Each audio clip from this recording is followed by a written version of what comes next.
Hello বন্ধুরা, good evening. তোমরা সবাই কেমন আছো? আজকে আমি ব্লগটা শুরু করছি আবার বিকেল থেকে। তো আমি এখানে দেখো সবজিগুলো গুছিয়ে নিচ্ছি। এখানে সবজি বাজার করা হয়েছিল, আমাদের সবজিটা শেষের দিকে হয়ে গেছিলো, তো তার জন্য সবজি বাজার করা হয়েছিল। তো আমি সবজিটা এক এক করে গুছিয়ে নেব। দেখো এখানে আজকে সবজি বাজার করা হয়েছে, মানে সবজি বাজার করে এনেছে ও দুপুরবেলা। এখানে আছে লাউ দুটো, দুটো ফুলকপি, তিনটে বাঁধাকপি, এখানে করলা দেখো, গাজর, এখানে মটরশুঁটি, আর হ্যাঁ এখানে আছে বিট।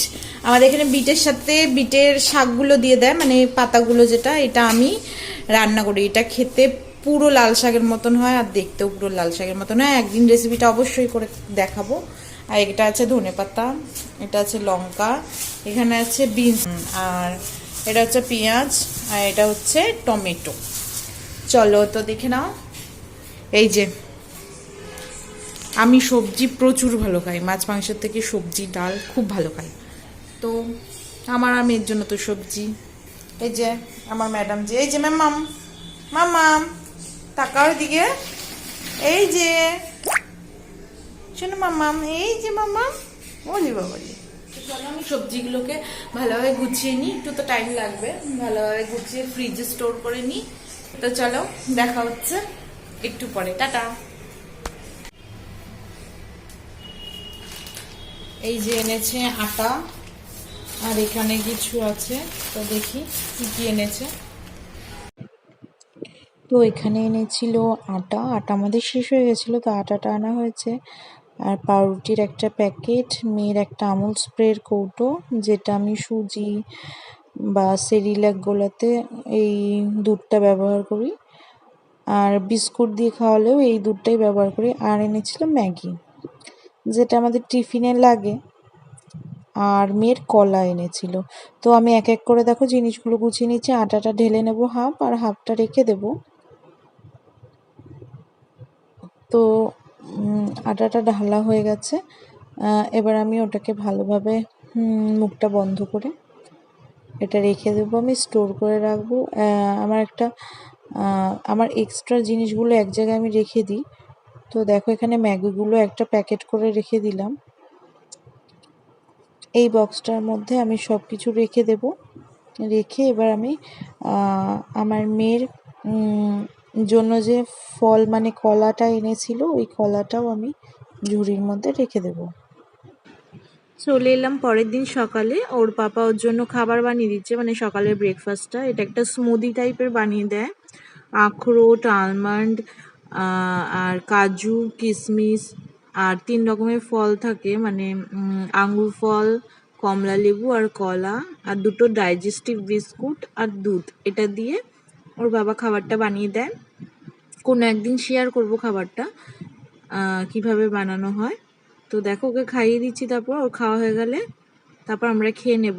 তো আমাদের জন্য আনা হয়েছিল বাটোরা, ছোলে বাটোরে এনেছিল, সেটা খেয়ে খাওয়া হয়ে গেলে ওর পাপা চলে যায় ডিউটি, আর আমার কাজ শুরু হয়ে যায়। মেয়ে তখন ঘুমিয়েছিল, প্রায় আধা ঘন্টার মতন একটু ঘুম দিয়েছিল। এই সুযোগে আমি সকালে কেচে রাখা জামা কাপড়গুলো মেলে দিচ্ছিলাম। আমাদের এখানে এতটাই রোদ পড়ে কি 20-25 মিনিটের মধ্যে জামা কাপড় পুরোপুরি শুকিয়ে যায়, খুব একটা অসুবিধা হয় না। পাঞ্জাবে তো প্রচুর রোদ হয়, মানে গরমকালে। তো এখন আমি ঘরটা ঝাড় দিয়ে পুছে নেব। আর মেয়েকে খাওয়ানো দাওয়ানোর পরে আমি ওর ড্রেসটা চেঞ্জ করে ওকে ঘুম পাড়িয়ে দিয়েছিলাম, সাথে আমি বেড কভারটাও চেঞ্জ করে দিয়েছিলাম। এইবারে ও বেশিক্ষণ ঘুমায়নি, বেশিক্ষণ ঘুমালে তো খুব ভালোই হয়, অনেকটা কাজ এগিয়ে যায়। যেটুকু সময় ঘুমোয় আমার বড় বড় কাজগুলো এগিয়ে যায়, যেমন ধরো ঘর ঝাড় দেওয়া, পোছা দিয়ে, বাসন থাকলে বাসনগুলো মেজে নেওয়া, জামা কাপড়গুলো মেলে দেওয়া। তো ও ঘুমোচ্ছিল, আমি কাজগুলো সেরে নিলাম। আর কাজ সারতে সারতেই আমার মেয়ে উঠে পড়ে। এই দরজাগুলো আমি প্রায় পুছি, এতটাই ধুলো পড়ে, প্রচণ্ড হাওয়া আসে উপরে, যেহেতু ঘর, হাওয়া আসে আর প্রচণ্ড নোংরাও হয়। এরপরে আমি চলে যাই সোজা রান্নাঘরে গিয়ে রাত্রের যে ধোয়া বাসনগুলো আমি রেখে দিই গামলার মধ্যে, সেই বাসনগুলো এক এক করে সেলফের মধ্যে গুছিয়ে নিই। আমার মামা উঠে গেছে, ছুনু ছুনতু।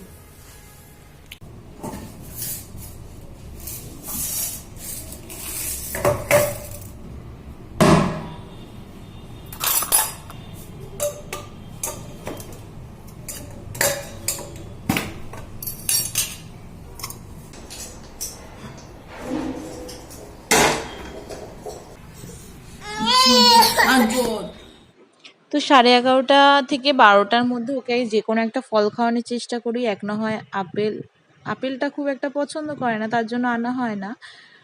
তো মাঝে মধ্যে আপেলটা খাওয়ানো হয়, আর বেশিরভাগই কলা বা আঙ্গুর ফল বা অরেঞ্জ এগুলি খাওয়ানো হয়। তো আমি আঙ্গুর ফল নিয়ে বসেছিলাম, ও একটা করে নিচ্ছিল আর দাঁতে কামড় মেরে ফেলে দিচ্ছিল, আর ওকে একটু আদরও করে নিচ্ছিলাম। এই সময় একটু খেলেও নি ওর সাথে, আর দেখো খাওয়ানোর চেষ্টা করি, ও খেতে চাইছিল না, বারবার করে চলে যাচ্ছিল। তো খেলুই করছিল সেদিন, খুব একটা খাইনি সেদিন ফল। এরপরে চলে যাই ওকে স্নান করাতে। 12:30 থেকে 1টার মধ্যে ওকে স্নান করিয়ে দিই। রিসেন্ট আমি ওকে এই বেসিনটার মধ্যে স্নান করাচ্ছি, কেননা ও দেখলাম খুব পছন্দ করে আর খুব মজা করে স্নান করে। আমার কাজও হয়ে যায়, কাজ হয়ে যাওয়ার পরে মানে রান্না বান্না হয়ে যাওয়ার পরে ওকে একবারে স্নান টান করিয়ে দিই, এখানে দাঁড় করিয়েই তারপরে ঘরে নিয়ে গিয়ে পুছিয়ে দিই।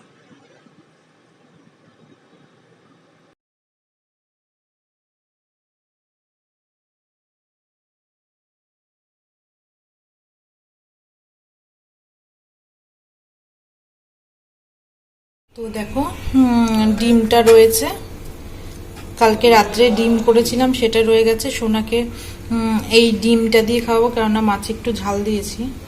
আর এই যে মাছের তরকারি মানে মাছের ঝোল করেছি, আদা বাটা টমেটো দিয়ে আর লঙ্কা দিয়ে।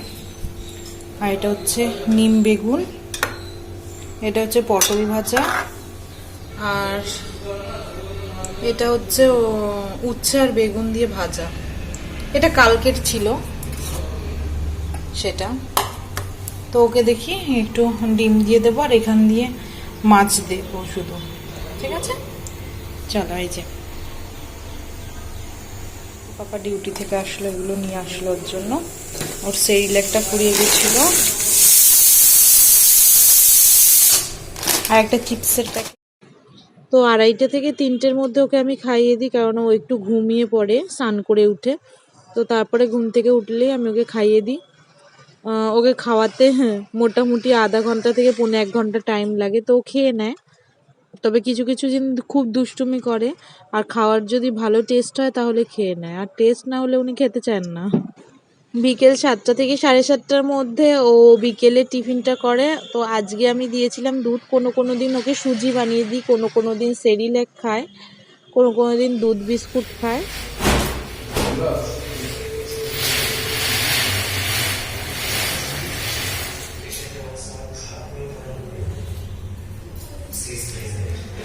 এই যে মাম্মাম পুজো দেখছে। কি হয়েছে মাম্মা? ওর পাপা চলে এসেছে।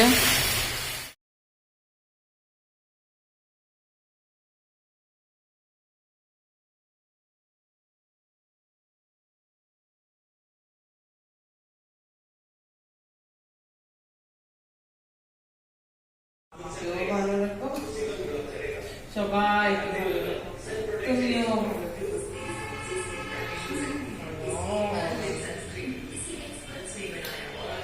শোনা, একবার নম করে দাও ঠাকুরকে, আরো ভালো করে নম করে দাও, সবাই দেখবে।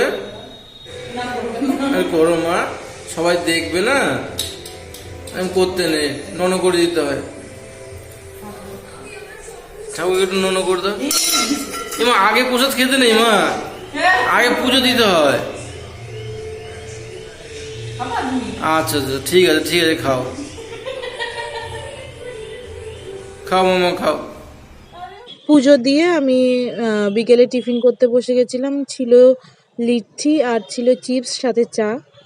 তো এখানেই ব্লগটা শেষ করছি, টাটা।